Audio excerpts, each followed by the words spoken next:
Hello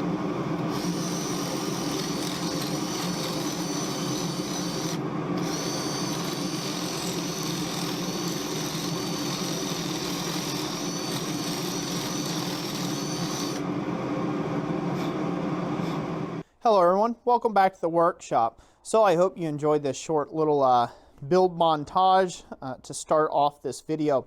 So I've been asked a bunch of times since I've posted a lot of videos on these little Acciaio anvils, especially the bigger ones, the 30 kilograms versus the 10 kilogram Acciaio that I got sitting here in front of you, about this Pritchel hole. Now the Pritchel hole has a really bad offset in it where the face doesn't run out. So it's in line with the foot, but it's not in line where, you know, it would be practical to actually use this as a Pritchel hole because it's literally on the horn. So basically, and please excuse the porosity in this weld, my welder really cruded out on me halfway through this process and it became troublesome to say the least. Don't want to go into that. It's a sore subject. But basically all we've done here is we've actually built this whole area up with weld. I didn't preheat the anvil. I did not, you know, all I did was clean it up. I didn't preheat the anvil and I just build this up with weld layer by layer, starting around the Pritchel hole to begin with, and then worked and build up a couple passes until I got it almost close to the top, and then back filled out weld with a fillet here, and the rest has all just been grinding and shaping, as you can see here on the horn.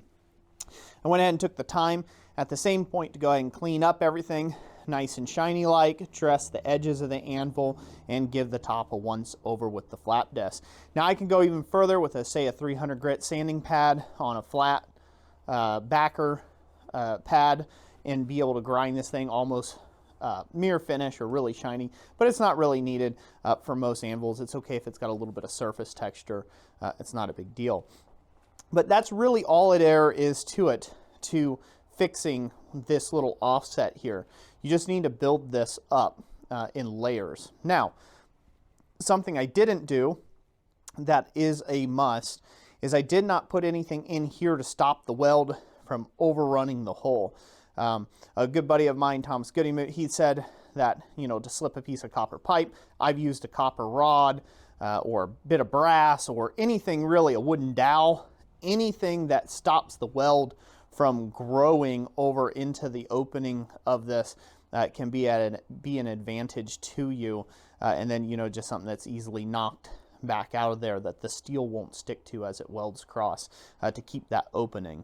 But as you see in the video, since it overran a little bit, I just took a drill bit that was just slightly smaller than the opening, stuck it down in there, and kind of ran it around like this, kind of reamed it out a bit using the side cutters of that drill bit, and you know, that's back to a nice round hole there, as you can see.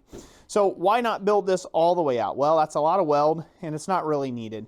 Really all we need is this little bump out area, so when we lay a piece out flat, it can lay across there nice and flat and we can punch our slug out of our material.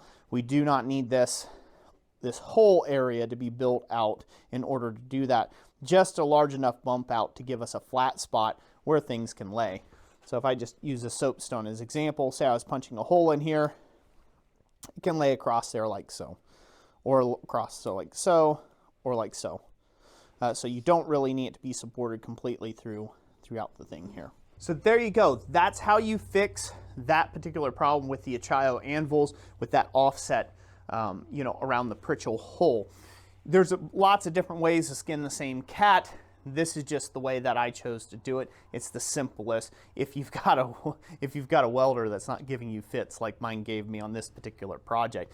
But with filming these videos, it's a one and done. It's a one-shot deal. I would have to grind all of that out and try again, which I just do not have the time to be able to do when filming these videos. So I hope you all understand not being able to do that whole process. Not much to watch, just about 20-30 minutes of welding to build up enough weld around there and grind it back down. So that's it for today. Thank you all so much for watching. I really hope you enjoyed this video. If you did, like button. If you loved it, subscribe button.